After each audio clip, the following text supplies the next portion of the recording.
Hello, this is Chris. Thank you for your interest in the Cake Ninja pricing spreadsheet. I am going to share with you, this is my actual spreadsheet, and I'm going to share with you how this works. So the first place to start, of course, if you purchase it, is the instruction sheet. There are tutorials for each sheet, each tab, unless it's super self-explanatory. This is just a bird's eye view of how the Cake Ninja works. So you'll first start off with your instructions. Then you're going to go to the individual recipe costs. And what I've done here is all the ingredients that we cakers use are all listed here alphabetically. And if you have something that is not on this list, it's easily added. And I've also added things that are non-food items that we use a lot, such as dish soap and saran wrap. So how do you get the cost of a cake? Let me show you. So let's start with flour. The thing you are going to have to do when you get it, it will come with these stock prices, ones that I have found, and they're pretty close, but you'll want to put your own prices in there eventually. So what you'll do, and these are going to change, so every time you go to the market, you might want to update this. But for example, all these have links to them so you know by a picture what exactly I'm talking about. So at my market, I get I think it's 10 pounds of flour for $3.99. That's 4,530 grams. And if it comes in kilograms, just move the decimal 3 points to the right and you'll have grams. If it's a liquid like almond extract, that's going to have milliliters. So you're going to put it in one of these yellow squares, what you got and how much you paid for it. Over here it will calculate. So these are less than a penny a gram on the flour. So it's going to be a 0. Don't worry about that. When you actually put your numbers in, it'll be fine. Okay, so you all are familiar with the Wask cake, and I have space here for 50 recipes, and more can be added. I like to number mine so I know exactly which recipe I'm using, because sometimes I have 3 or 4 yellow cake recipes and I can't remember which one it was that I liked, so I number the ones I like. So Wask is my number 1. One of these days when I make it, I will measure and put in how many grams that recipe makes. I do know that it makes 7 cups and it cost me $5. Well, how do I know that? I know that because I went down and every ingredient I put in how much I need. So I know that I need a little less than 1 cup. It must have been 3/4 of a cup. So it tells me a cup is 140 grams. So I put 125 because I needed 3/4 and I just calculated that. So each and every ingredient has its own little note that's going to give you all the conversions you need. You don't have to do any of that calculating yourself. I've done all of it for you. So let's say that I needed 125 grams of flour. So that calculated that at 11 cents for that flour. Then I needed almond extract, and I knew I needed 1½ teaspoons, and 1½ teaspoons is equal to 7.35 milliliters. So you put 7.35, and that calculated it as 43 cents. So you're going to go down and put in each of your ingredients for the Wask cake or whatever recipe that you're doing. You can see that I've done this all the way down. And for example, I needed 4 eggs. That you just put in you need 4, because that's when you buy, let's say you buy 18 eggs for $3.19, or excuse me, 30 eggs for $3.19. That means that each of your eggs was 11 cents a piece, and this calculated by itself. You don't do anything. If it's white, leave it alone. If it's yellow, you have permission to put something there. So I have 4 eggs. That means that it cost me 43 cents an eggs, and so on. So all the way down. But what if I want to do something that's a non-food that's also a cost? So I have down here some non-food items. Some of you use paper towels. Some of you use lots of paper towels. So let's say, for example, you're one of those people and you use 6 paper towels every time you make a cake.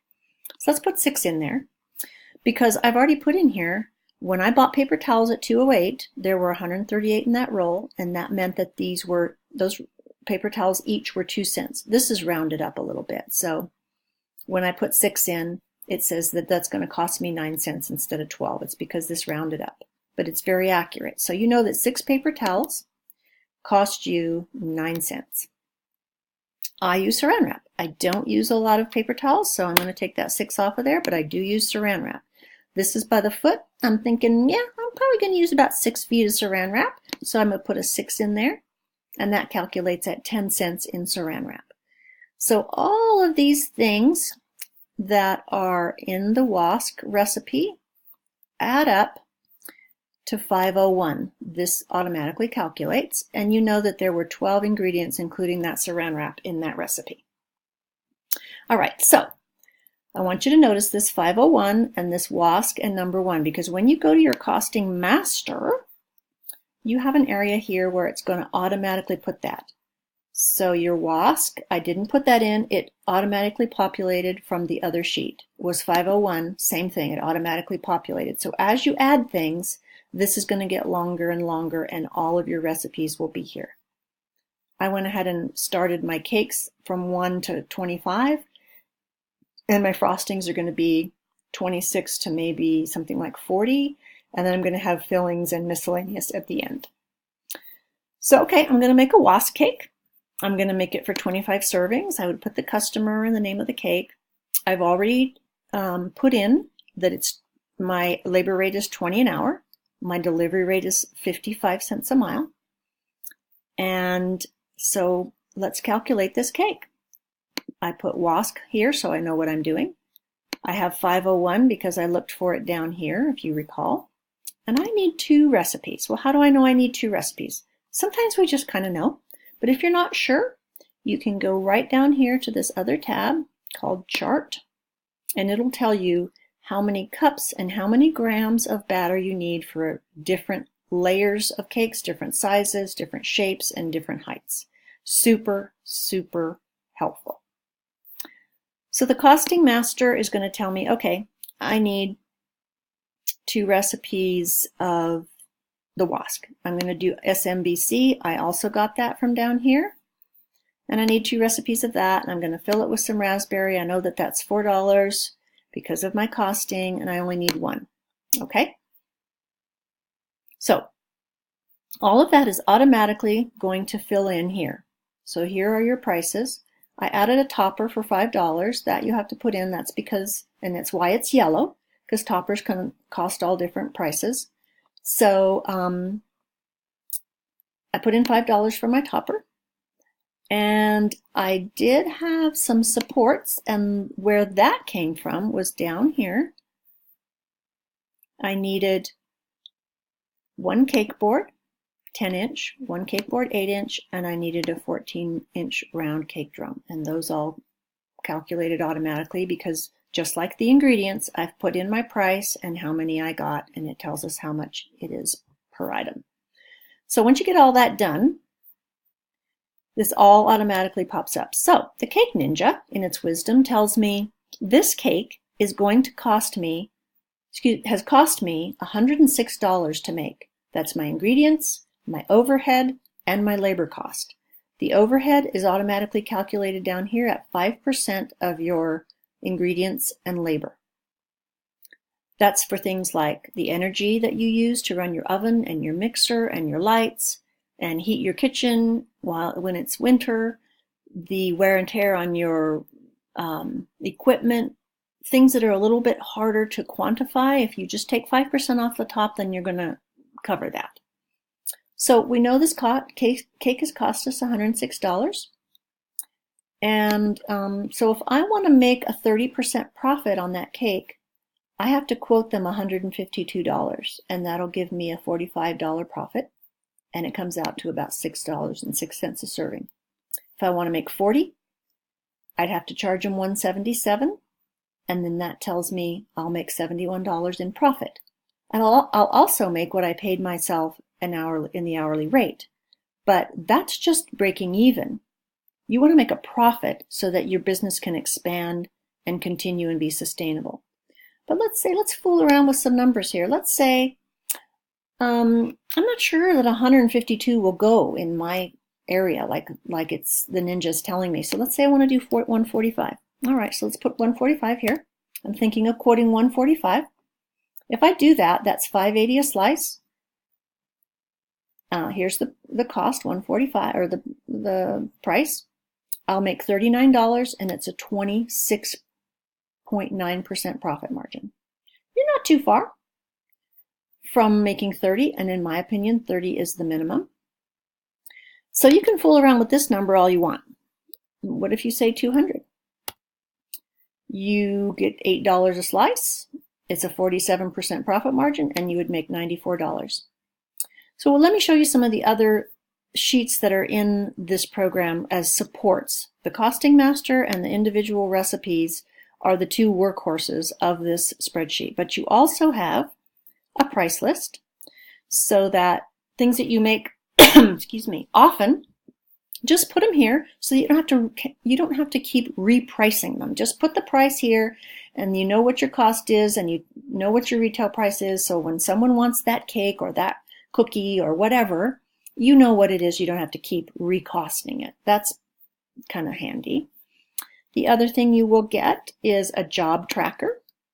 So you can keep track of your customer's name, phone number, the due date. If you click this twice, a calendar comes up, what you quoted them, and a short cake description. Now, this is where it's all in one place. You're going to have a master cost sheet for each cake because all the details are going to be in that master, but this is just a bird's eye view of all the customers that you've got on the books coming up. I showed you the chart a little bit earlier. Lots of good information here, lots of good conversions. How much you need for 2-layer, 3-layer cakes, how much filling, how much cups of icing, how much grams of icing, how much fondant you need to cover, and your baking temp and baking time in minutes. For, in general, different recipes take different amounts of time, as you all know, but that's just a starting place. There's also this handy little converter if you just need to know how many teaspoons in a tablespoon, how many tablespoons in a cup. This is here right for you, so you don't have to keep Googling it. And the next thing, which is really cool, is you can do a little study. Let's say you used to charge for a 6-inch cake, 3 layers, $55. Then you put it through the Cake Ninja. And the Cake Ninja says, no, you should be charging $79. You were losing $24, and that will tell you because it's red. But let's say you were charging $55, and the Cake Ninja says you should be charging $50. It's going to turn green, and you're going to say, wow, I was making $5. The Cake Ninja approves. Very good. So you can do this with your different cakes just to see how the Cake Ninja is going to change your pricing. That is a really nice feature. So back to the Costing Master. This is the baby where it's the workhorse. The only thing that you're going to have to spend a little bit time in the beginning is just putting in your particular costs. You can put your vendor here if you like, so that you know, okay, I like to buy that at my local grocery, or I found it online at this place. You can put that there so you can remember, because I don't know about you, but I forget. Where did I get that one from, and how much did that one cost here, and all that. So it's kind of nice to know that. You can also even insert a link there by just going up to insert and insert a link to the actual website that you bought it from. Or you can use these links here, which are Amazon links, and you can change those, or you can just use the links that I already have there, because these are almost all the ones that I use. Not in every case, but most of the ones that I use. So anyway, thank you for your interest in the Cake Ninja. I hope that that gives you a nice big overview about what it can do for you. It will be fast, it will be easy, it will be consistent. You will never again need to feel like you have to apologize for the cost of a cake, because you know what it cost you, and sometimes you have to walk away if you can't price it at a rate that they want to pay it, if it's just not sustainable. So thank you. Also check out my wedding contract cakes for cakes, and you can check me out at tauscakes.com, Taos cakes.com, and Taus Cakes on the YouTube channel. Thank you. Cheers.